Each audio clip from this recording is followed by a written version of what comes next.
आ जाओ भाई सब जल्दी से लाइव।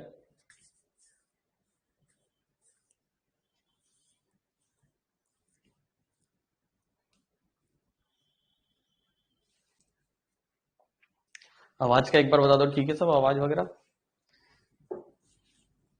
आवाज का बताओ एक बार। पुष्पेंद्र, नमस्ते भाई सबको।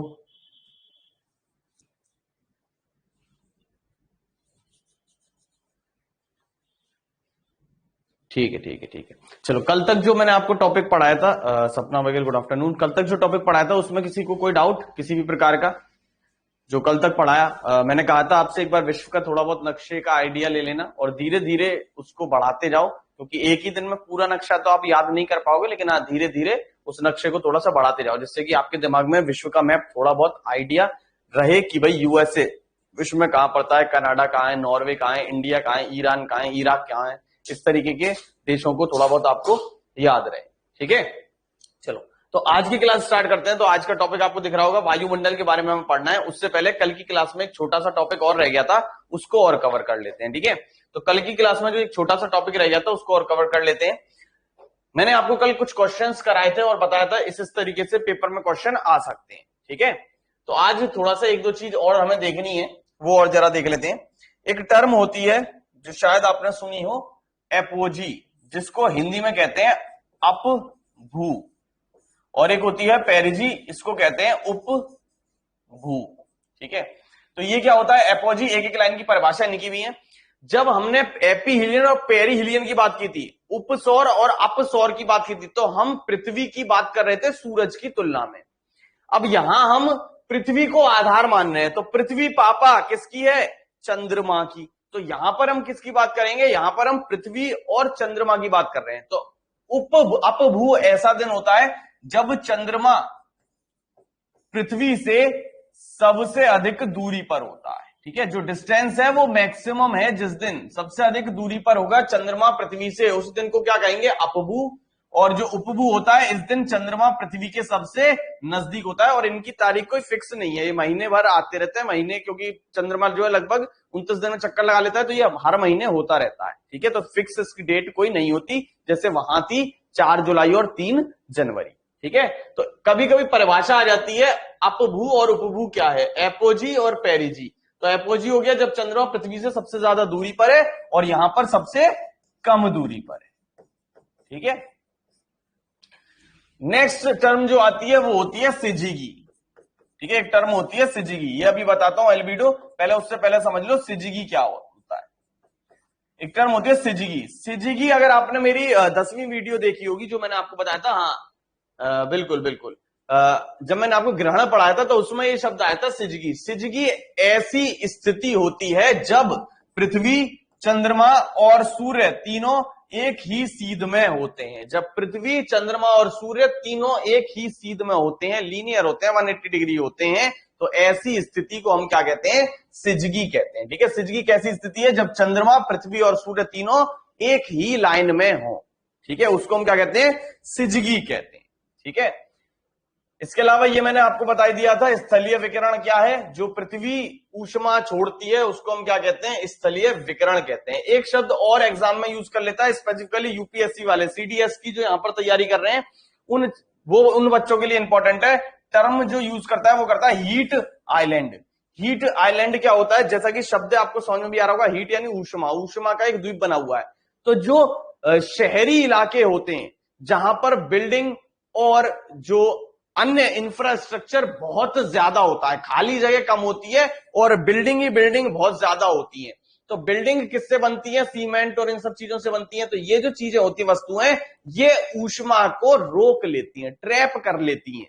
तो अगर रोक लेंगी तो ऊष्मा वहीं रुक जाएगी, और वहीं रुक जाएगी तो वहां पर गर्मी बढ़ जाएगी। ये आपने देखा भी होगा, खाली जगह जो होती है वहां पर कम ऊष्मा रिलीज होती है, तो वहां पर क्या होता है? आपको थोड़ी सी ठंड सी एहसास होगा, यानी कि वहां पर आपको कम गर्मी लगेगी खुले एरिया में।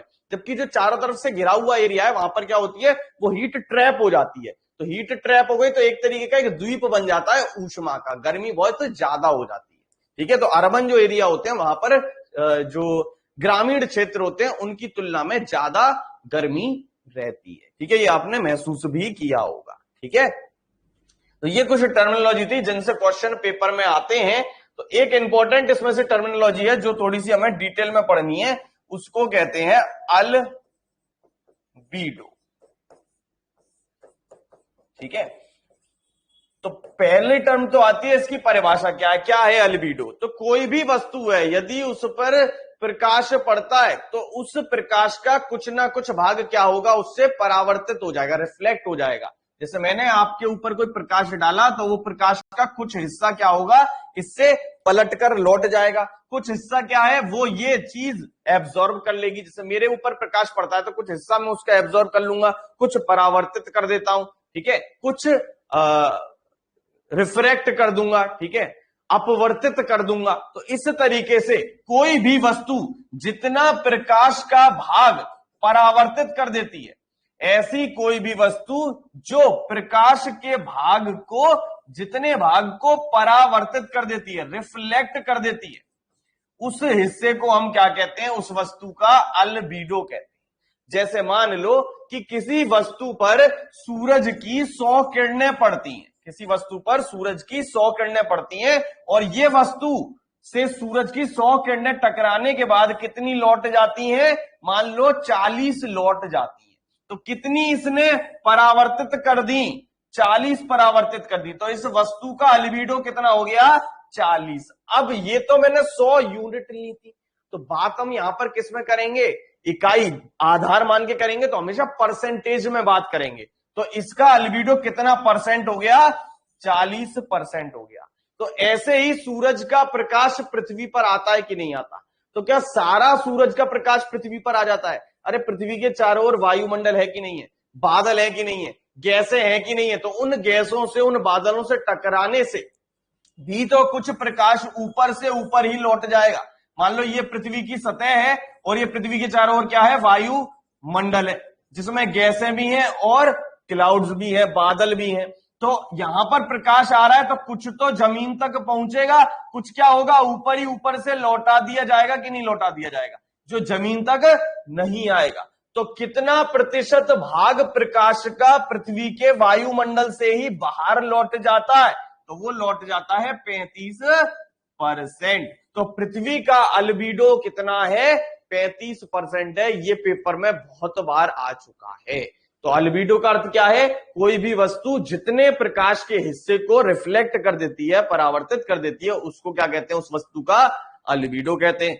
पृथ्वी का अल्बीडो कितना है, 35%, यानी पृथ्वी का जो वायुमंडल है उसी से टकराकर बाहर की तरफ, बाहर से ही लौट जाती है कौन, 35% किरणें सूरज की। तो कितनी पृथ्वी की सतह तक आएंगी, जब 35 लौट गई तो कितनी आएंगी, 100 में से 65% पृथ्वी तक आती हैं। तो क्वेश्चन घुमा के भी आ सकता है कि पृथ्वी तक सूरज का कितना प्रतिशत भाग आता है। वो एक कल अलग था जो मैंने आपको बताया था, बिलियन का भी आधा हिस्सा। यहां पे परसेंटेज वाइज में पूछेगा तो सूरज की जो टोटल किरणें आ रही हैं उसको हमने 100 मान लिया, यानी 1/2 जो बिलियन हिस्सा था उसको 100% माने, तो पृथ्वी की सतह तक कितना पहुंच पाता है, 65%। कितना लौट जाता है बाहर से, बाहरी 35%। क्वेश्चन आता है सबसे ज्यादा अल्बीडो किसका है, सबसे ज्यादा अल्बीडो किस पदार्थ का है, तो सबसे ज्यादा अल्बीडो होता है बर्फ का। बर्फ का लगभग 90% तक अल्बीडो होता है, यानी प्रकाश यदि बर्फ पर पड़ता है तो उसका 90% भाग क्या हो जाता है, परावर्तित हो जाता है, रिफ्लेक्ट हो जाता है। सबसे कम किसका है, तो कम में पूछेगा तो सबसे कम अल्बीडो है पानी का, लगभग 5%। ठीक है, सबसे कम अल्बीडो किसका है, पानी का, लगभग 5%। ठीक है, तो ये हो गया अल्बीडो। ठीक है, इसकी थ्योरी आपको मिल जाएगी पीडीएफ में, समझ में लेकिन आया होगा। ठीक है, तो क्वेश्चन है यदि बर्फ पर प्रकाश पड़ता है तो उसका अधिकतम भाग क्या होता है, तो आंसर क्या हो जाएगा, उसके अधिकतम भाग परावर्तित हो जाता है, रिफ्लेक्ट हो जाता है। ऑप्शंस होंगे कि अवशोषित हो जाता है, एब्जॉर्ब हो जाता है, अपवर्तित हो जाता है, रिफ्लेक्ट हो जाता है, रिफ्रैक्ट हो जाता है। इस तरीके से क्वेश्चंस में आंसर होंगे। तो आपको टिक क्या करना है, क्या हो जाता है, ज्यादातर भाग परावर्तित हो जाता है, रिफ्लेक्ट हो जाता है।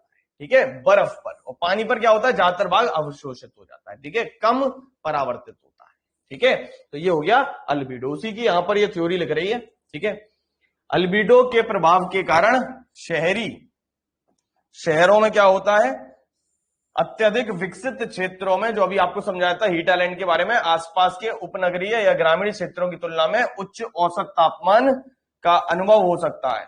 इस घटना को हम क्या कहते हैं? शहरी हीट आइलैंड प्रभाव कहते हैं। जो अभी समझाया था वही चीज है, उसमें भी अल्बीडो का ही काम है। ठीक है, हाँ। एक तरीके का क्वेश्चन और रह गया है जो हमें पढ़ना है। ठीक है, वो कौन सा है? कल मैंने आपको 2-3 तरीके के क्वेश्चन कराए थे, उसमें से एक कैटेगरी और रह गई थी। मैंने आपको बताया था कि आप एक जगह पर खड़े हो, वहां पर आपकी छाया नहीं बन रही, तो कहां खड़े हो? इस तरीके के क्वेश्चन आएंगे डेट में। पूछेगा उत्तरी गोलार्ध में बड़ा दिन किस डेट में होता है, दक्षिणी गोलार्ध में छोटा दिन किस डेट में होता है, या दक्षिणी गोलार्ध में बड़ा दिन किस डेट में होता है, वो डेट बता दोगे। कब दिन और रात बराबर होते हैं, वो पूछ सकता है। क्वेश्चन एक और ऐसे आ सकता था कि आपको शहर देकर पूछेगा कि 22 दिसंबर को सबसे बड़ा दिन कहां है, ठीक है, या 21 जून को सबसे बड़ा दिन कहां है। इस तरीके से एक और तरीके से जो क्वेश्चन आ सकता है वो ये है कि आपको भारत का कोई शहर देकर ये पूछ सकता है कि साल भर में इस शहर के ऊपर कितनी बार सूरज सीधा चमकेगा। जैसे कि अगर मैं बात करूं अलीगढ़ की, तो अलीगढ़ पर साल भर में सूरज की किरणें कितनी बार लंबवत होती है, यानी परपेंडिकुलर होती है, एग्जैक्ट उसके ऊपर पड़ती है। इस तरीके से क्वेश्चन पूछा जा सकता है। तो साल भर में सूरज की किरणें लंबवत कितने दिन होंगी अलीगढ़ पर? कोई आंसर करेगा? करण शर्मा, कल शेडो वाला बता दिया बेटा, बताया कोई? अलीगढ़ में साल भर में कितनी बार सूरज की सीधी किरणें पड़ती हैं? एक बार पड़ती है साल भर में, 2 बार पड़ती है, या डेली दोपहर में पड़ती है लंबवत, या एक भी बार नहीं पड़ती है? बताओ भाई क्या होना चाहिए आंसर? 2 बार। योगेंद्र कुमार 365, करण शर्मा 1 बार, पुष्पेंद्र कुमार ये नहीं पता, चिराग चौधरी डेली, 21 जून, अच्छा 1 बार। तो आपको ये जानकर हैरानी होगी कि अलीगढ़ पर साल भर में एक भी बार सूरज की सीधी किरणें नहीं पड़ती है, यानी अलीगढ़ पर कभी भी सूरज की जो किरणें हैं वो 90 डिग्री पे नहीं पड़ती, हमेशा तिरछी पड़ती हैं। ऐसा केवल आपको प्रतीत होता है कि सूरज चांद पे है, असल में वो चांद पर नहीं होता। क्यों नहीं होता? कंसेप्ट है इसका, समझो। अरे देखो भाई, जो पृथ्वी थी, ठीक है, उस पर मैंने आपको डिवीजन बताया था। साल भर में जो सूरज था वो 23.5 डिग्री उत्तर से 23.5 डिग्री दक्षिण के बीच में ही रहता था। इसी के बीच में रहता था कि नहीं रहता था? ना इससे नीचे जाता था और ना इससे ऊपर जाता था। अब याद करो अलीगढ़ कहां है? बिल्कुल प्रियंका ने सही आंसर दिया है। अलीगढ़ कहां पर है? यूपी में। और यूपी आप याद करो कर्क रेखा के ऊपर पड़ता है। मैंने बताया था आपको, कर्क रेखा भारत के 8 राज्यों से गुजरती है। मित्र पर गमछा झाड़, मध्य प्रदेश, छत्तीसगढ़, झारखंड ये आते हैं, इनसे ऊपर है उत्तर प्रदेश। तो उत्तर प्रदेश यहां का ही है। जब यहां का ही है तो अलीगढ़ हो, गोरखपुर हो, आगरा हो, मथुरा हो, यूपी का कोई सा भी शहर ले लो, वहां पर सूरज की किरणें, अरे यहीं तक तो सूरज जा सकता है, इससे ऊपर तो जा नहीं सकता। तो हमेशा सूरज की किरणें यहां पर तिरछी ही पड़ती हैं। तो अलीगढ़ के ऊपर साल भर में एक भी बार सीधी किरणें नहीं पड़ती। तो पेपर में क्वेश्चन कैसे आएगा? पेपर में क्वेश्चन ऐसे नहीं आएगा कि अलीगढ़ के ऊपर कितनी बार पड़ेंगी, दिल्ली के ऊपर कितनी बार पड़ेंगी। क्वेश्चन ये आएगा कि निम्नलिखित में से किस शहर पर सूरज की किरणें साल भर में कभी ना कभी लंबवत जरूर होंगी, यानी सीधी जरूर होंगी। तो सीधी के लिए कंसेप्ट क्या लगाओगे? जो भी शहर इस रेखा के दक्षिण में आएगा, यानी 23.5 डिग्री उत्तर, क्योंकि हम भारत की बात कर रहे हैं, तो 23.5 डिग्री उत्तर के दक्षिण में जो भी शहर होगा, कर्क रेखा के दक्षिण में जो भी शहर होगा, ट्रॉपिक ऑफ कैंसर के दक्षिण में जो भी शहर होगा, वहां पर सीधी किरणें सूरज की पड़ेंगी। समझ में आया कि नहीं आया कंसेप्ट? तो इसी के बेसिस पर एक क्वेश्चन है आपके सामने, इसका आंसर जरा बता दो।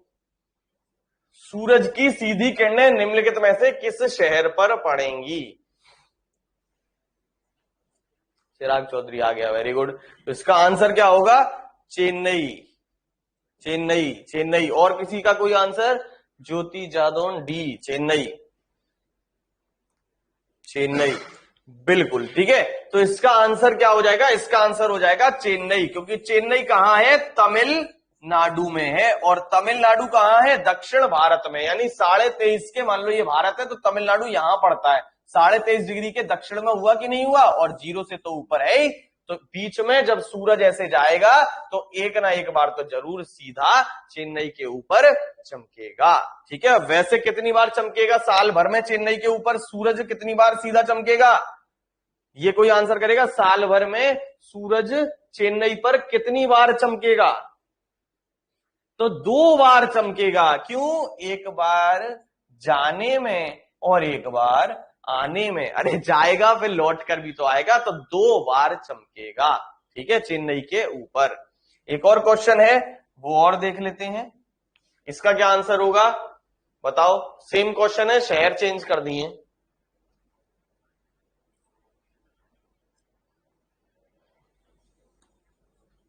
क्वेश्चन सेम है, बस शहर चेंज कर दिए। बताओ आंसर क्या होगा। Karan Warrier D, Ravindra Chaudhary D, Yogendra Patna. और किसी का कोई आंसर? मुंबई।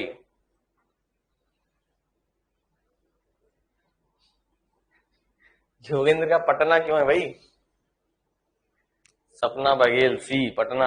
अच्छा, आंसर क्या होगा? हाँ बिल्कुल सही आंसर आ रहे हैं जिन लोगों के, डी ऑप्शन सही है, मुंबई। अरे दक्षिण का वही सेम कंसेप्ट है, कर्क रेखा के दक्षिण में देखना है। श्रीनगर जम्मू कश्मीर ये तो बहुत ऊंचा है, होगा नहीं। यूपी का गोरखपुर होगा नहीं। पटना, अरे यूपी के बराबर में ही तो है। बिहार, बिहार में कहां गुजरती है ये कर्क रेखा? झारखंड में गुजरती है, झारखंड के ऊपर है बिहार। तो ये झारखंड से गुजर रही है, बिहार कहां से आया? बिहार तो ऊपर हो गया ना। इसीलिए तो कह रहा हूं भैया, भारत का पहले नक्शा याद कर लो, तब तो विश्व का देखोगे। तो भारत के तो राज्यों को थोड़ा सा दिमाग में रखो कि बिहार कहां पड़ता है, नागालैंड कहां पड़ता है। ठीक है, तो नाक नक्शा ध्यान रखो कि नाक कहां है, हमारी आंख कहां है, कान कहां है, ये सारी चीजें देखो। तो आंसर क्या हो जाएगा? मुंबई। मुंबई कहां है? मुंबई है मध्य प्रदेश के नीचे। ठीक है, ये मान लो मध्य प्रदेश है यहां पर, तो मध्य प्रदेश के इधर नीचे की तरफ क्या है? महाराष्ट्र है, मुंबई। तो मुंबई में सीधा आएगा कि नहीं आएगा? बिल्कुल आएगा। एक और क्वेश्चन देता हूं, फिर बताना। तो नक्शा नहीं देखा, किसका इंतजार है? कौन सा नक्शा देख रहे हो फिर? चलो एक और क्वेश्चन बताओ आंसर। सेम क्वेश्चन है, ऑप्शंस थोड़े से चेंज कर दे रहा हूं। ठीक है, ऑप्शन चेंज कर दे रहा हूं, क्वेश्चन सेम है।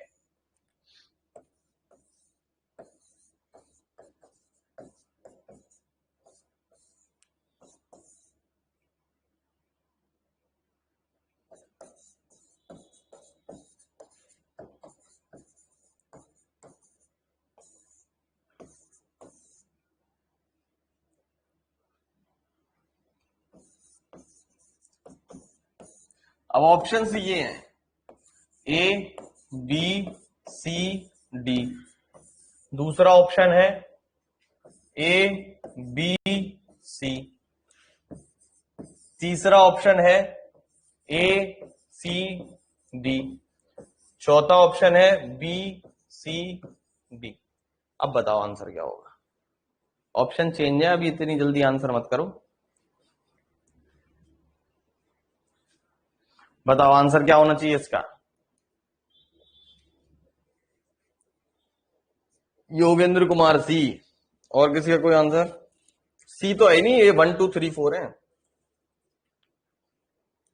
1 2 3 4 में आंसर करो। 2 अजय गौतम, खुशबू वार्ष्णेय 3, चिराग चौधरी 3, योगेंद्र कुमार 3, पुष्पेंद्र कुमार 3, प्रियंका 3। Very good.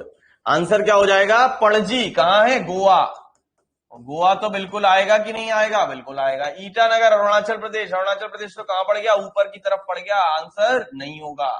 तिरुवनंतपुरम केरल, बिल्कुल होगा। और हम्पी कहां है? हम्पी है कर्नाटक। अरे हम्पी बड़ी फेमस जगह है यार, तुम वो पीईटी के मौके नहीं लगा रहे लगता है। पीईटी तुम्हें क्वालिफाई करना नहीं है, बस हल्ला मचाना है, पीईटी आ रहा है, पीईटी आ रहा है, पीईटी आ रहा है।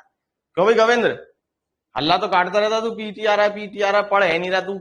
पीईटी के मैंने क्वेश्चंस लगाए, उसमें भी बताया था भैया विरूपाक्ष मंदिर हम्पी में। हम्पी कृष्णदेवराय यानी कि विजयनगर साम्राज्य की राजधानी थी, कर्नाटक में है। अरे नोटों के पीछे भी छपा हुआ है भैया, हम्पी बड़ी इंपॉर्टेंट जगह है। पेपर में कितनी बार आ चुका है हम्पी पे क्वेश्चन, याद रखो चीजें। ठीक है, हाँ बिल्कुल। तो आंसर क्या हो जाएगा? ए सी डी। हल्ला काटते रहते हो, पढ़ाई वढ़ाई नहीं करते हो बस कि क्लास में। और इतना हल्ला काहे काटते हो यार? 2 मिनट क्लास इधर उधर हो जाती है, टेक्नोलॉजी का मामला है, बात को समझा करो। तो इतना एकदम हल्ला काट दो 2 मिनट, मतलब 5 बजे क्लास है, 5:01 हो गया, सुई मैसेज आया था, अरे क्लास है कि नहीं है। क्लास नहीं होगी तो हम आपको इन्फॉर्म कर देंगे। ठीक है, हम खुद ही इन्फॉर्म करते हैं, आपसे ज्यादा टेंशन हमें रहती है, ठीक है, तो टेंशन ना लिया करो इतनी जल्दी। चलो ठीक है, तो आंसर क्या हो जाएगा, थर्ड ऑप्शन हो जाएगा। ठीक है, समझ में आया होगा। तो चलो नेक्स्ट टॉपिक पे चलते हैं, ये टॉपिक हो गया खत्म, वायुमंडल। ठीक है, क्या करना है हमें, वायुमंडल के बारे में पढ़ना है। और वायुमंडल की अगर बात करें तो वायुमंडल क्या है, पृथ्वी के चारों ओर जो गैसों का एक आवरण है, जो एनवेलप है, एक तरीके का खोका है पृथ्वी के चारों ओर, उसको हम क्या कहते हैं, उसको हम कहते हैं वायुमंडल। ठीक है, पृथ्वी के चारों ओर जो इस तरीके से एक लेयर मौजूद है, उसको हम क्या कहते हैं, उसको हम कहते हैं वायुमंडल। ठीक है, गैसों का जो लिफाफा है, एनवेलप है, उसको हम क्या कहते हैं, वायुमंडल। और वायुमंडल में गैसें भी आती हैं, जलवाष्प भी आते हैं, और धूल के कण भी आते हैं, यानी डस्ट पार्टिकल्स भी आते हैं, वाटर वेपर भी आते हैं, और गैस भी आती है।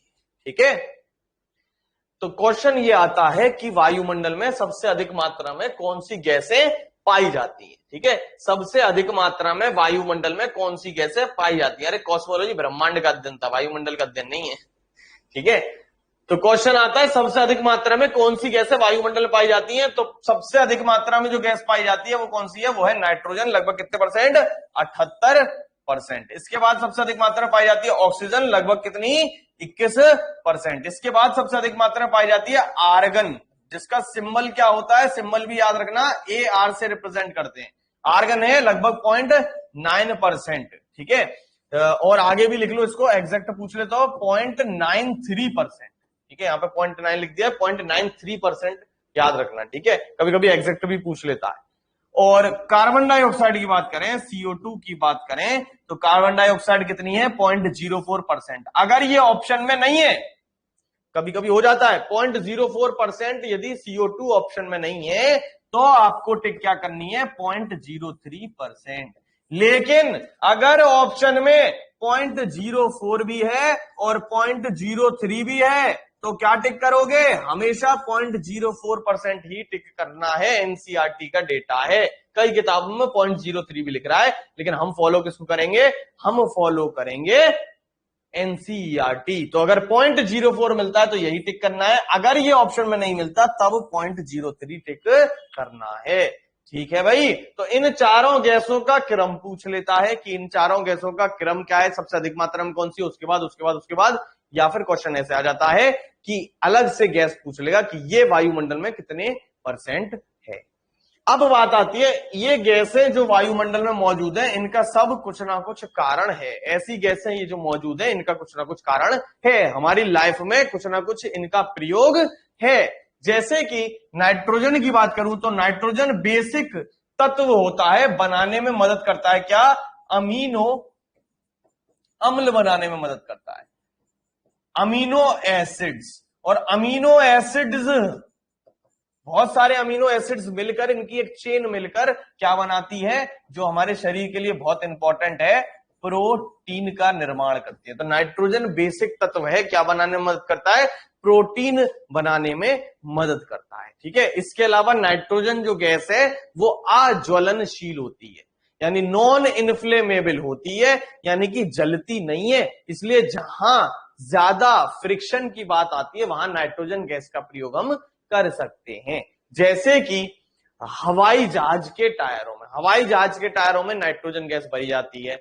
रेसिंग कार जो होती हैं, जो बहुत तेज स्पीड से चलती हैं, फॉर्मूला 1 रेस की जो कारें होती हैं, उनमें जो गैस भरते हैं टायरों में, वो भी नाइट्रोजन होती है। आजकल सादा टायरों में भी नाइट्रोजन भरी जाने लग गई है, सादा हवा की जगह। क्यों, क्योंकि आजकल एक्सप्रेस वे बन गए हैं, हाईवे बन गए हैं, जहां पर बहुत तेजी से गाड़ी चलती है, और जब तेजी से चलती है तो उसके फटने के चांसेस रहते हैं टायर के, तो वो टायर बस्ट ना हो उसके लिए नाइट्रोजन गैस हम भरते हैं। ठीक है, इसके अलावा नाइट्रोजन गैस का आपने देखा होगा, ये जो चिप्स वगैरह के पैकेट आते हैं, ठीक है, साइकिल में सादा हवा भरते हैं, साइकिल की नीड नहीं, साइकिल थोड़ी ना तुम रौंदा रहे 100 की रफ्तार पे, साइकिल कितनी चला लोगे, 20-25 मैक्सिमम भागते चला रहे हो तब भी। ठीक है, हाँ, तो साइकिल में नीड नहीं होती, साइकिल में सादा हवा भर सकते हो। ठीक है, इसके अलावा जो नाइट्रोजन होती है, ये चिप्स के पैकेट हैं, कुरकुरे हैं, यानी एज अ प्रिजर्वेटिव, संरक्षक के रूप में भी यूज हम करते हैं। वो जो लेज का 5 रुपए का पैकेट आता है, उसमें केवल 5 चिप्स होते हैं, बाकी जो मोटा मोटा होता है वो हवा होती है नाइट्रोजन की। जो उसको सड़ने से बचाती है। वरना आपने देखा होगा आलू तो आप आज काट के रख दो, आलू की सब्जी घुस जाती कि नहीं घुस जाती गर्मी के समय पे। सुबह की सब्जी फ्रिज में नहीं रखो तो शाम तक खराब हो जाती है। वो आलू 6-6 महीने चल जाते हैं, 4-4 महीने उनकी लिखी रहती है एक्सपायरी डेट। तो वो एक्सपायरी डेट तभी तक है जब तक उसमें वो नाइट्रोजन भरी हुई है। अगर नाइट्रोजन निकल गई तो वो बेकार हो जाते हैं चिप्स। मतलब अब उन चिप्स को आप खा रहे हो तो आप भुसा हुआ खाना खा रहे हो एक तरीके से, ठीक है। तो इन सारी गैसों से संबंधित कुछ प्रश्न आ जाते हैं इनकी प्रॉपर्टीज से, ठीक है। हाँ हाँ बिल्कुल बिल्कुल, काले भी हो जाते हैं बिल्कुल, ठीक है। वो एयर के साथ रिएक्शन वगैरह हो जाता है, उससे हो जाते हैं। तो क्वेश्चन आता है नाइट्रोजन की विशेषताओं से, तो उन्हीं को मैंने यहां पर लिख दिया है। एक बार हम इसको समझ लेते हैं, फिर पीडीएफ मिल जाएगी, आप नोट डाउन कर लेना, ठीक है। तो नाइट्रोजन जो है ये प्रोटीन बनाने में सहायक होती है, ठीक है, मदद करती है। गैर ज्वलनशील है, जो अभी बताया, जिसके कारण इसका एरोप्लेन टायर्स और रेसिंग कार के टायरों में प्रयोग किया जाता है, ठीक है। यह वायुमंडल में कहां तक पाई जाती है? जैसे मान लो ये पृथ्वी की सतह है, जमीन से कितनी ऊंचाई तक मिलेगी आपको? हवा में कितनी ऊंचाई तक मिलेगी? लगभग 128 किलोमीटर ऊंचाई तक हवा में ये पाई जाती है, ठीक है। कितने किलोमीटर तक पाई जाती है वायुमंडल में? 128 किलोमीटर तक पाई जाती है, ठीक है, 128 किलोमीटर तक पाई जाती है। अच्छा, कुछ ऐसे पौधे होते हैं जिनको हम कहते हैं दलहनी फसलें, लेग्यूमिनस प्लांट्स। क्या कहते हैं? दलहनी फसलें। दलहनी फसलें, जैसा कि नाम आ रहा है दलहनी यानी दाल वाली, दलहनी फसलें, लेग्यूमिनस प्लांट्स। आपने देखा होगा कि पेड़ पौधों को उगने के लिए बहुत अधिक मात्रा में नाइट्रोजन की आवश्यकता होती है। तो उसके लिए हम क्या करते हैं, किसान लोग क्या करते हैं, यूरिया डालते हैं अलग से बहुत सारा, ठीक है। तो लेकिन कुछ फसलें ऐसी होती हैं जिनमें यदि आप यूरिया नहीं भी डालते तब भी वो अपनी नाइट्रोजन खुद ब खुद प्राप्त कर लेती हैं। उन फसलों को कहते हैं दलहनी फसलें, जिनमें दालें आती हैं, दालें, ठीक है। तो इन फसल में होता क्या है, इन फसल की जो जड़ होती हैं, ठीक है, इन फसल की जो जड़ होती हैं, इसकी रूट्स में, जड़ में एक बैक्टीरिया पाया जाता है। सारे बैक्टीरिया नुकसानदायक नहीं होते, कुछ बैक्टीरिया हमारी मदद भी करते हैं। जैसे दही बनाने में बैक्टीरिया मदद करता है, लैक्टोबैसिलस, फायदेमंद होता है वो, ठीक है। कई बैक्टीरिया हमारे मददगार भी होते हैं। वैक्सीन बनाने में भी बैक्टीरिया का यूज कर लेते हैं, तो वो फायदेमंद भी है, डिपेंड करता है किस तरीके का बैक्टीरिया है। तो फसल की जो जड़ होती है, रूट्स होती है, दलहनी फसलें, इनमें एक बैक्टीरिया मौजूद होता है जिसको कहते हैं राइजोबियम। ये जो राइजोबियम बैक्टीरिया होता है, ठीक है, राइजोबियम बैक्टीरिया, ये जो राइजोबियम बैक्टीरिया होता है, ये क्या करता है, ये वायुमंडलीय नाइट्रोजन का, जो एटमॉस्फेरिक नाइट्रोजन है, इसका नाइट्रीकरण कर देता है। क्या कर देता है? नाइट्रीकरण कर देता है, या नाइट्रोजनीकरण कह सकते हैं, नाइट्रोजन फिक्सेशन भी कहते हैं। कभी कभी इंग्लिश की टर्म ही हिंदी में लिखी हुई आ जाती है। इस नाइट्रोजन का नाइट्रीकरण करके इसे अमोनिया और नाइट्रेट में बदल देता है। बिल्कुल ऐसे ही है जैसे आपसे कोई कहे कि आपको क्या खाना है, आलू की सब्जी खानी है, तो क्या आप आलू डायरेक्ट खा लेते हो कि फसल से निकाला मैदान से और सीधे कचर कचर कचर कचर खा गए आलू? ऐसा नहीं ना, आप क्या करोगे, उसको उबालते हो या फिर फ्राई करते हो, कुछ ऐसा करते हो ना, तब जाके खाते हो। ऐसा नहीं कि सीधे आलू है और लिया और गटक गए, ठीक है, कच्चा आलू तो नहीं खाते। तो ऐसे ही पेड़ पौधे जो हैं, उनको भी जो तत्व चाहिए अपनी ग्रोथ के लिए, वो ऐसी डायरेक्ट नहीं चाहिए, किसी फॉर्म में चाहिए होते हैं जिसको वो खा सकें। जैसे घास खा लोगे, क्या पचा लोगे उसे? नहीं, आदमी जो है वो घास नहीं पचा सकता, ठीक है। जो जानवर होते हैं जुगाली वाले, वो खा सकते हैं घास और उसको पचा सकते हैं। हम क्यों नहीं पचा सकते? क्योंकि घास में सेल्यूलोज होता है और हमारे शरीर सेल्यूलोज को पचा नहीं सकता, इसीलिए वो हम खाएंगे अगर घास, तो एज इट इज फिर अगले दिन निकाल भी देंगे, ठीक है। तो ऐसा ही यहां पर है कि जो पेड़ पौधे होते हैं, ये डायरेक्ट नाइट्रोजन नहीं लेते। किसके फॉर्म में नाइट्रोजन लेते हैं? नाइट्रेट के रूप में नाइट्रोजन लेते हैं।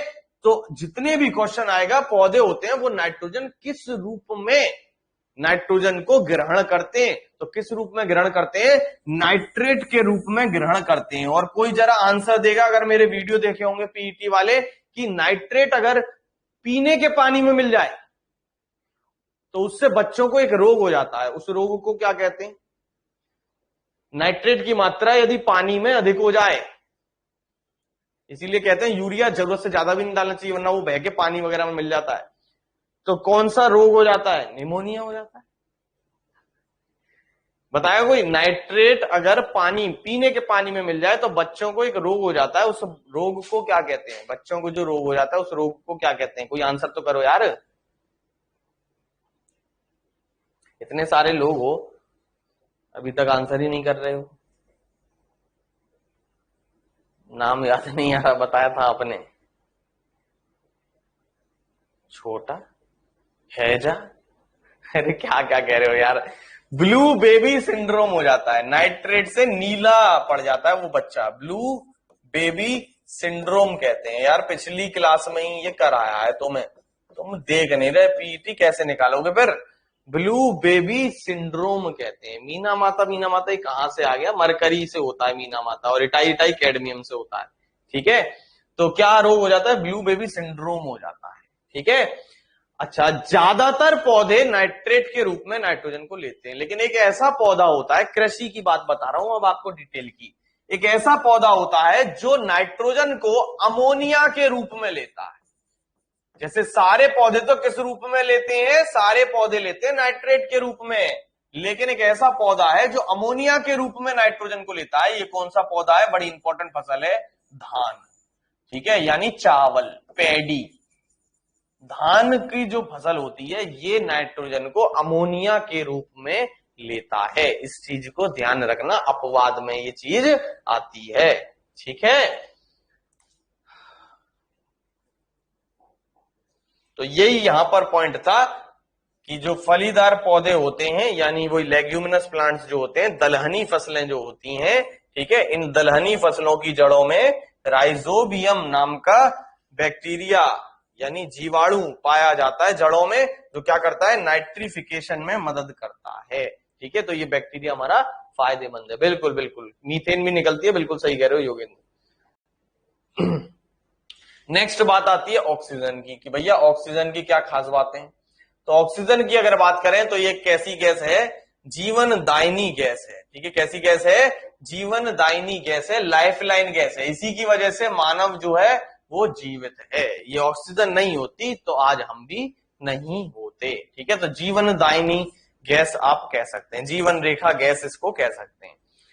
इस गैस की खास बात क्या है? कि ये जो ऑक्सीजन है ये अन्य पदार्थों के साथ मिलकर क्या करती है? उस पदार्थ की जलने में मदद करती है। यानी अगर ऑक्सीजन नहीं है तो वो चीज जल नहीं पाएगी। तो ये अन्य पदार्थों के साथ क्या करती है? जलने में मदद करती है, और इस प्रक्रिया को कहते हैं इंग्लिश में कंबशन। ठीक है, जलने में मदद करती है। जैसे आप माचिस जलाते हो तो वो माचिस जो जला रहे हो तो वो माचिस से रगड़कर फ्रिक्शन पैदा हो रहा है, और वो फ्रिक्शन ऑक्सीजन के साथ कंबाइन होकर जल रहा है। कोई भी चीज और जलाते हो, जैसे मैग्नीशियम का तार जलाते हो तो वो ऑक्सीजन के साथ कंबाइन होकर जल रहा है। लकड़ी जला रहे हो या हाथ तापने के लिए कंडे जलाते हो, कार्बन होता है वो बेसिकली, तो वो कार्बन ऑक्सीजन के साथ कंबाइन होकर क्या रिलीज करता है? CO2, कार्बन डाइऑक्साइड रिलीज करता है। इसीलिए कहते हैं फसलों को बेफालतू में नहीं जलाना चाहिए। वो देखते हो ना आप, किसान अपनी जो बची हुई चीज होती है, पराली कहते हैं, उसको जला देते हैं। ठीक है, बचा हुआ खेतों में, तो उससे क्या है? वो धुआं जो निकलता है CO2 है वो, और CO2 बढ़ने की वजह से ग्लोबल वार्मिंग हो रही है। गर्मी की हालत आप देख रहे हो। ठीक है, बारिश का रोज मौसम हो रहा है, एक ही दिन आई वो भी प्रॉपर ठीक से नहीं आई। तो ये सारी जो चीजें हो रही हैं ये इसी की वजह से हो रही हैं। हाँ, फॉस्फोरस, रेड फॉस्फोरस होता है, बिल्कुल बिल्कुल योगन सही कह रहे हो। ठीक है, तो ये क्या करती है? अन्य पदार्थों के साथ जलने में मदद करती है। यानी अगर आप ऑक्सीजन की सप्लाई काट दोगे तो वो चीज अपने आप क्या होगी? बंद हो जाएगी जलना। ठीक है, नेक्स्ट अगर हम बात करें तो वायुमंडल में कहां तक पाई जाती है? लगभग 64 किलोमीटर तक पाई जाती है। वायुमंडल में कहां तक पाई जाती है? लगभग 64 किलोमीटर तक पाई जाती है, और इसका जो अधिकांश भाग है वो केवल कहां तक पाया जाता है? 16 किलोमीटर तक। यानी जमीन से ये 64 किलोमीटर तक मिलेगी, लेकिन इसका जो मेनली मैक्सिमम जो पार्ट है वो कहां मिलेगा? नीचे सतह के आसपास ही 16 किलोमीटर तक ही मिलता है, ठीक है, जिससे हम सांस ले रहे हैं। इसके ऊपर इसका एक दूसरा रूप पाया जाता है 16 किलोमीटर के ऊपर, जो अभी पढ़ाऊंगा, ओजोन कहते हैं उसको। क्या कहते हैं? ओजोन कहते हैं, O3। वो भी हमारे लिए एक वरदान है। तो नेक्स्ट हेडिंग है ओजोन, ठीक है। O3 इसका फॉर्मूला होता है, और जैसा कि आपको नाम दिख रहा है O3, यानी ये किससे आया होगा? ऑक्सीजन में O मॉलिक्यूल मिला होगा, तो क्या बन गया होगा? O3। तो ये कैसी प्रक्रिया हो गई? अगर मैं केमिस्ट्री में जाता हूं, रसायन विज्ञान में जाता हूं, तो उसमें दो प्रक्रियाएं होती हैं। एक होती है भौतिक प्रक्रिया, फिजिकल चेंज, और एक होती है रासायनिक प्रक्रिया, केमिकल चेंज, ठीक है। तो भौतिक प्रक्रिया ऐसी होती है, फिजिकल चेंज ऐसा होता है जहां केवल वस्तु की अवस्था में परिवर्तन आता है। जैसे पानी से बर्फ बनना, बर्फ से पानी बनना, पानी से भाप बनना, भाप से पानी बनना। तो वो है क्या? है वो H2O ही। भाप हो, पानी हो, बर्फ हो, उसका फॉर्मूला क्या है केमिकली? H2O। उसमें कोई परिवर्तन नहीं है, केवल किसका परिवर्तन है? अवस्था का। ठोस से लिक्विड हो गई, लिक्विड से गैस हो गई। लेकिन रासायनिक क्रिया वो होती है जिसमें एक नया उत्पाद बन जाए। कितनी देर तक जिंदा रह सकता है, ये तो यार डिपेंड करता है कि कितनी देर तक आप सांस रोक सकते हो, ठीक है। अलग अलग इंसान का अलग अलग हिसाब किताब है सांस रोकने का, ठीक है। तो रासायनिक क्रिया क्या होती है? रासायनिक क्रिया वो होती है जिसमें एक नया उत्पाद बन जाता है। जैसे आप किसी भी चीज को जलाते हो, तो जलाने के बाद वो चीज बदल जाती है कि नहीं बदल जाती? उसका एक नया रूप आ जाता है, ठीक है। तो उसको हम क्या कहते हैं? रासायनिक क्रिया कहते हैं। जैसे मोमबत्ती को जला रहे हो, तो मोमबत्ती जो जल रही है वो रासायनिक क्रिया है, और जो मोम पिघल रहा है वो भौतिक क्रिया है, ठीक है। ऐसे याद रखो। तो यहां पर क्या हो रहा है? ये मिला और ये मिला, और बना क्या? ये। क्या O3 O से अलग है कि नहीं है? बिल्कुल है। क्या O3 O2 से अलग है? बिल्कुल है। इन दोनों को मिलाकर ये बना, तो ये कैसी क्रिया हुई? रासायनिक क्रिया होती है। तो जो ओजोन परत बनी हुई है हमारी, ओजोन लेयर जो पृथ्वी के चारों ओर पाई जाती है, ये कैसे बनी? एक रासायनिक क्रिया से बनी। और जब ये बनी, उसी के बाद फिर उत्पत्ति मानव की होना शुरू हुई है। पहले ये पूरी लेयर हमारी बनी थी, प्रोटेक्शन पहले भगवान ने हमें दिया, उसके बाद फिर हमें जन्मा, ठीक है। हम जन्मे, मतलब जैसे भी है। प्रॉपर तो ये अभी हमें पता भी नहीं कि हम आए कैसे हैं, ठीक है। थ्योरी तो हमने दे रखी है, लेकिन वो प्रॉपरली हम कह नहीं सकते कि कैसे हम आए। तो ओजोन की अगर हम बात करें, तो ये वायुमंडल के हमने कुछ हिस्से कर रखे हैं अपनी समझ के लिए। हाँ, होल हो गया था, अभी वो भरने लग गया है होल, ठीक है। तो अभी ये रिपोर्ट आई थी कि वो जो ओजोन होल है वो अब सही होने लग गया है धीरे धीरे, ठीक है। तो अगर मैं बात करूं, हमने वायुमंडल के कुछ मंडलों में विभाजित कर रखा है। तो नीचे का ये जो मंडल है, जहां हम सांस ले रहे हैं, मेनली जहां सारी बिल्डिंग्स वगैरह मौजूद है, पर्वत मौजूद है, इसको हम कहते हैं क्षोभ मंडल, ट्रोपोस्फियर। इसके बाद का एक मंडल पाया जाता है ऊपर का, उसको हम कहते हैं समताप मंडल। और पेपर में अब समताप मंडल नहीं, इंग्लिश का ही हिंदी में लिखा हुआ आता है, तो याद रखना स्ट्रेटोस्फियर लिखा हुआ आता है पेपर में भी, ठीक है। वैसे हिंदी में इसको समताप मंडल कहते हैं, लेकिन पेपर में भी क्या लिखा हुआ आता है? स्ट्रेटोस्फियर ही लिखा हुआ आता है। तो ये जो ओजोन है, ये समताप मंडल में पाई जाती है, स्ट्रेटोस्फियर में पाई जाती है, लगभग 20 से 50 किलोमीटर के बीच, ठीक है। कहां पाई जाती है? लगभग 20 से 50 किलोमीटर के बीच। करती क्या है ये? हमारे लिए एक तरीके से वरदान है ये भगवान का। करती क्या है? हाँ, वो बताऊंगा। कवर वो ऑटोमेटिक हो रहा है, जैसे प्रक्रिया होती है पोलराइजेशन, ठीक है। वो डिटेल में फिर वो पीएचडी वीएचडी वाले में आती है कि वो कवर कैसे हो रहा है, ठीक है। पूरा एक प्रोसेस है, बहुत लंबा, वो मुझे भी प्रॉपर अभी याद नहीं है, ठीक है। उसकी बहुत लंबी सी थ्योरी है, तो वो मेरे को भी, मैं भी भूल जाता हूँ, क्योंकि वो पीएचडी वीएचडी वालों के लिए है, ठीक है। तो कहां थे? हाँ, ये वाली लाइन थी, ठीक है। तो ये हमारे लिए वरदान है। वरदान कैसे है? तो वरदान ऐसे है कि ये जो सूरज की परावैगनी किरणें होती हैं, इनको आने नहीं देती पृथ्वी तक। जो अल्ट्रावायलेट रेस थी, अल्ट्रावायलेट रेस क्या करती हैं? हमारी त्वचा को जला देती हैं, ठीक है। स्किन कैंसर कर सकती हैं, त्वचा को बिल्कुल खराब कर सकती हैं, सनबर्न कर देती हैं। तो ये परावैगनी किरणों को क्या करती है? अवशोषित कर लेती है। कैसे? यही परावैगनी किरणें क्या करती हैं? ऑक्सीजन को तोड़ देती हैं O और O में, और ये O फिर कंबाइन हो जाता है ऑक्सीजन से और बना देता है O3। यही साइकिल ऐसे चलती रहती है, ठीक है। तो ये क्या करती हैं, परावैंगनी किरणों को अवशोषित कर लेती हैं, रोक लेती हैं, एब्जॉर्ब कर लेती हैं। और एब्जॉर्ब करने से किससे बचाती हैं, त्वचा कैंसर से बचाती हैं। और उसको बायोलॉजी की टर्म्स में क्या कहते हैं, डर्मेटाइटिस कहते हैं। तो ये डर्मेटाइटिस से बचाती हैं हमें।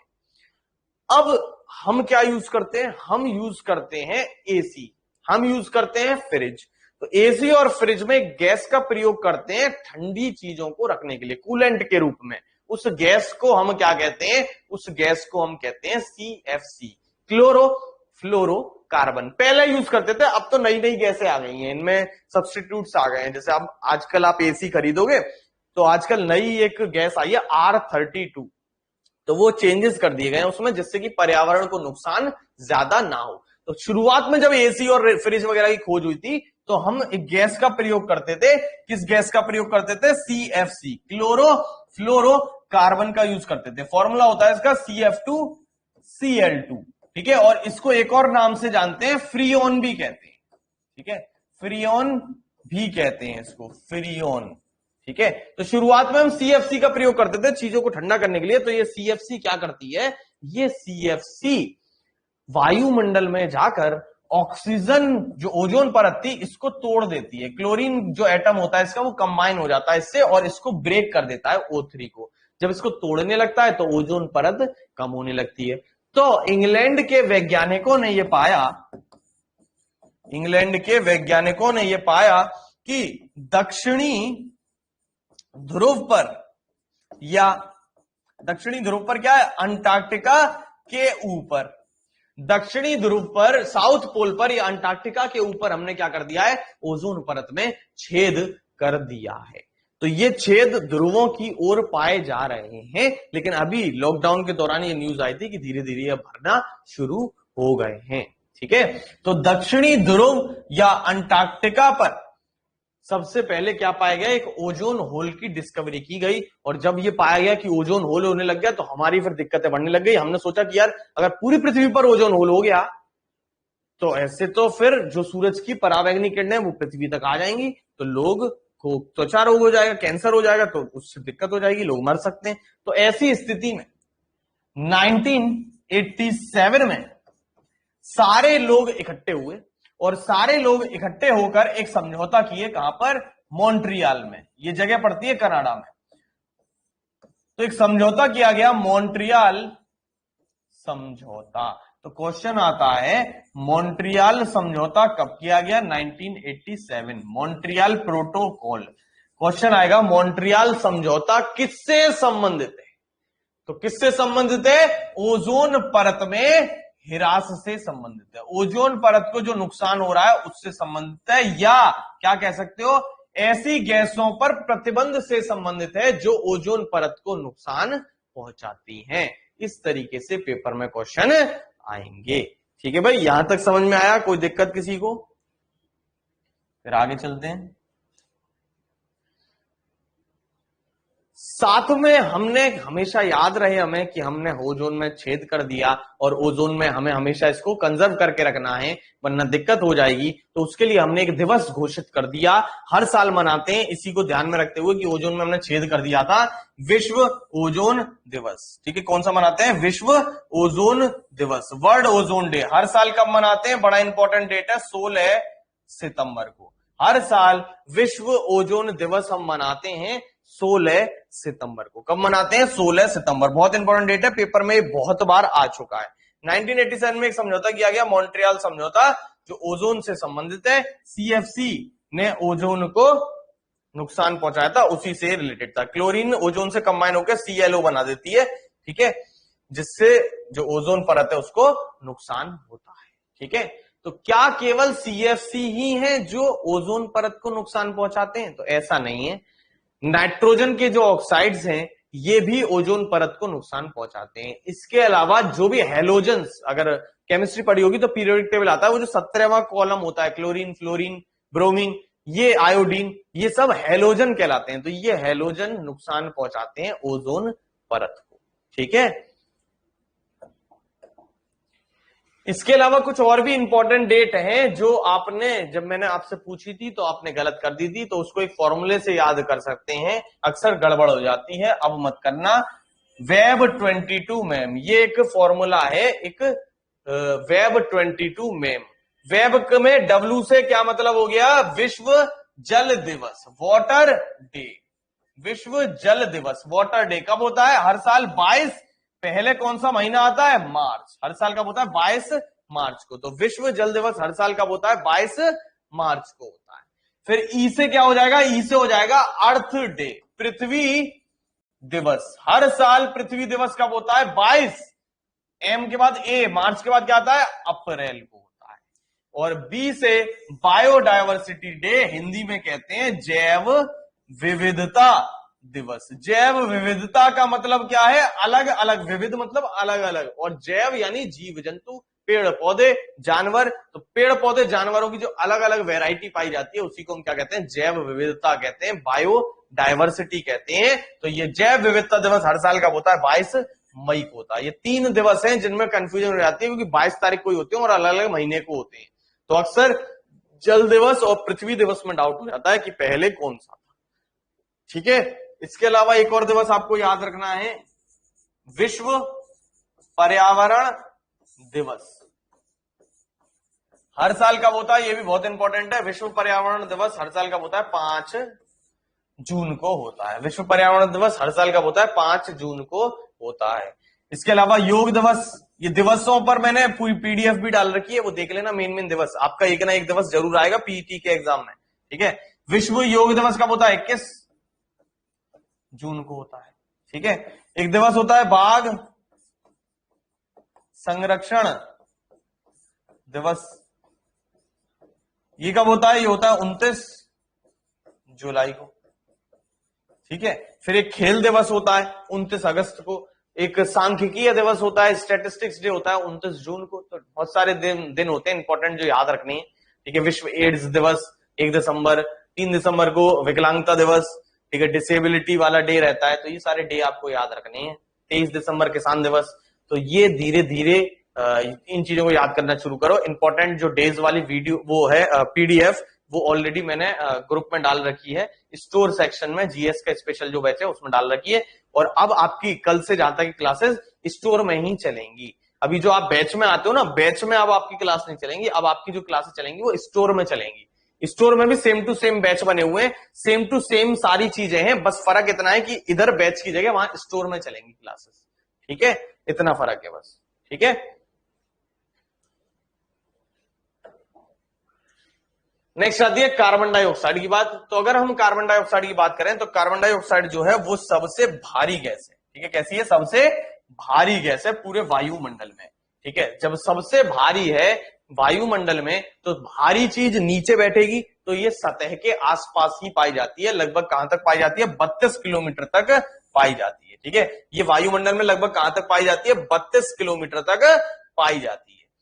ये गैस एक खास प्रकार की गैस है, और ऐसी गैसों को हम कहते हैं ग्रीन हाउस गैस, हरित गृह गैस कहते हैं, ग्रीन हाउस गैस कहते हैं। ये गैस क्या करती है? सूरज की किरणों को आने तो देती है लेकिन जाने नहीं देती। एक क्वेश्चन का आंसर करो। कल मैंने आपको बताया था सूरज की किरणों में से ऐसा कौन सी किरणें होती हैं जिनसे हमें गर्मी का एहसास होता है? आंसर करो जल्दी से। सूरज की किरणों का ऐसा कौन सा भाग है जिससे हमें गर्मी का एहसास होता है? गर्मी का बताओ। सूरज की किरणों का ऐसा कौन सा भाग है जिससे हमें गर्मी का एहसास होता है? हाँ, करण का आंसर आ गया। और किसी का?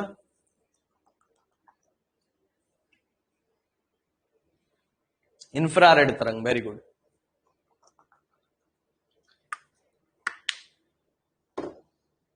अवरक्त किरणें, इंफ्रारेड तरंग में। ठीक है, तो सूरज का जब प्रकाश पृथ्वी पर आता है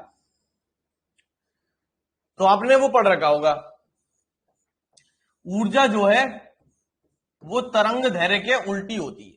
यानी किसी तरंग का जितना ज्यादा तरंग धैर्य होगा, लैम्डा मतलब वेवलेंथ, जितना ज्यादा तरंग धैर्य होगा, वेवलेंथ यानी जितनी लंबी होगी, उसमें ऊर्जा उतनी ही कम होगी, और जितनी छोटी होगी उसमें ऊर्जा उतनी ही ज्यादा होगी। जैसे बच्चा पैदा होता है तो आप देखते हो बच्चे में कितनी एनर्जी होती है।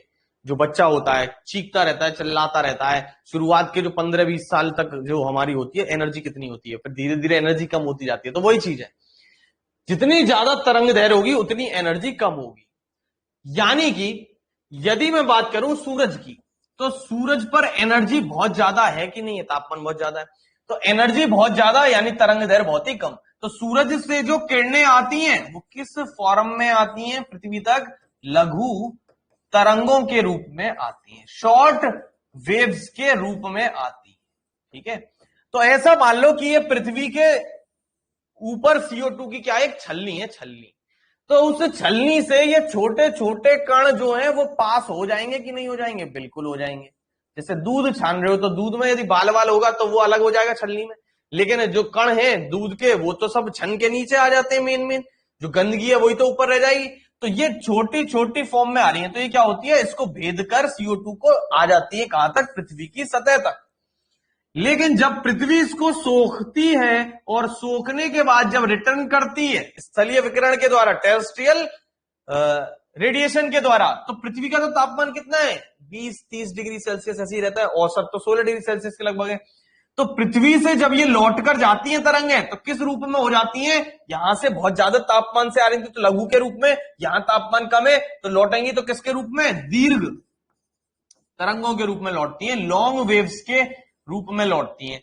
लॉन्ग के यानी कि बड़े बड़े कण हैं, बड़े बड़े पत्थर, तो वो इस छलनी को पार नहीं कर पाएंगे। तो होता क्या है, ये जो ग्रीन हाउस गैसें हैं जैसे CO2 है, इसके अलावा मीथेन है, नाइट्रोजन ऑक्साइड है, ये सारी गैसें, CFC है, SF6 है, ये सब क्या करती हैं? ये ग्रीन हाउस गैसों में आती हैं, यानी ये सूरज की किरणों को आने तो देती हैं लेकिन जाने नहीं देती, यानी कुछ हिस्सा इसका रोक लेती हैं, और जब कुछ हिस्सा रोक लेंगी तो पृथ्वी क्या होगी? गर्म होने लगेगी। तो वर्तमान में यही हो रहा है, CO2 की मात्रा बहुत ज्यादा बढ़ रही है, जिसकी वजह से लगातार पृथ्वी क्या हो रही है? गर्म होती जा रही है। और इस घटना को हमने नाम क्या दिया है? इस घटना को नाम दिया है ग्लोबल वार्मिंग। ठीक है, क्या नाम दिया है? Global warming. तो सबसे ज्यादा जो प्रभाव है वो CO2 का है, क्योंकि परसेंटेज में ही ज्यादा थी। ठीक है, इसके अलावा और भी गैसें हैं ग्रीन हाउस गैसों में, ऐसा नहीं कि केवल CO2 है, लेकिन मेनली CO2 ही उत्तरदायी है ग्रीन हाउस गैसों के लिए। और ग्लोबल वार्मिंग की वजह से हो क्या रहा है? तापमान, जो जलवायु है वो अलग अलग हो रहा है। जहां बारिश नहीं होनी बारिश हो रही है, जहां बाढ़ नहीं आती थी वहां बाढ़ आ रही है, जहां सूखा नहीं पड़ता था वहां सूखा पड़ रहा है। कल ही अखबार में आपने देखा होगा अलीगढ़ के में सूखा आ रहा है, कि अलीगढ़ में सूखा पड़ रहा है, बारिश नहीं हो रही। ठीक है, तो सूखा इन द सेंस ऐसा नहीं कि पीने के लिए पानी नहीं है, लेकिन जो किसान निर्भर कर रहे थे बारिश के ऊपर, खेती के ऊपर, वो खेती के ऊपर निर्भर नहीं कर पा रहे, यानी उनको सोर्स नहीं मिल पा रही बारिश की। ठीक है, तो आप देख भी रहे हो अलीगढ़ में बारिश आ रही नहीं है। ठीक है, और लास्ट टाइम भी नहीं आई थी। तो दिक्कतें जो हो रही हैं वो इन्हीं की वजह से हो रही हैं। ठीक है, तो चलो आज की क्लास में इतना ही रखते हैं, नेक्स्ट क्लास में यहीं से आगे का पढ़ेंगे, कुछ चीजें और रह गई हैं और वायुमंडल का विभाजन पढ़ेंगे। ठीक है, तो आज के लिए रखते हैं इतना ही।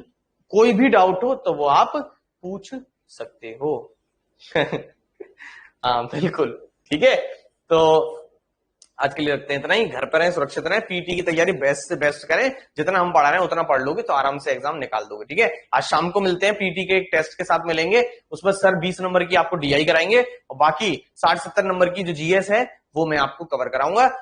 लगभग 70-80 क्वेश्चन है और कुछ स्टैटिक पार्ट भी लेकर आऊंगा। ठीक है, करेंसी कैसे याद करनी है आपको विभिन्न देशों की, उसकी ट्रिक लेकर आऊंगा, तो वो ट्रिक देखिएगा, अच्छी लगे तो वहां पर जुड़िएगा। ठीक है, तो आज के लिए इतना ही रखते हैं। दूसरी चीज ये है कि शायद मैथ की क्लास आज शाम की डाउटफुल है, हो भी सकती है नहीं भी, सर की तबीयत खराब है, तो सर ने ये कही थी कि मैं दोपहर तक आपको बताता हूँ कि तबीयत अगर सही हो गई तो मैं शाम को आ जाऊंगा, और अगर तबीयत में अभी थोड़ा सुधार नहीं आया तो फिर मैं शायद ना आ पाऊं। ठीक है, तो मैथ की क्लास हो भी सकती है नहीं भी हो सकती, वो मैं आपको इन्फॉर्म कर दूंगा 1-आध घंटे में। ठीक है, 2 बज रहे हैं, 2:10 हो रहे हैं, तो आपको लगभग 1 घंटे में मैं इन्फॉर्म कर दूंगा कि क्लास होगी या नहीं होगी, सर से फाइनल करके। ठीक है, तो चलो आज के लिए इतना ही रखते हैं, फिर मिलते हैं। DI की क्लास जो है हम वो YouTube पर ही चलाएंगे पूरा। ठीक है, सबके लिए फ्री कर दे रहे हैं। ठीक है, YouTube पर चलाएंगे, कोई दिक्कत की बात नहीं। ठीक है, तो मिलते हैं नेक्स्ट क्लास में।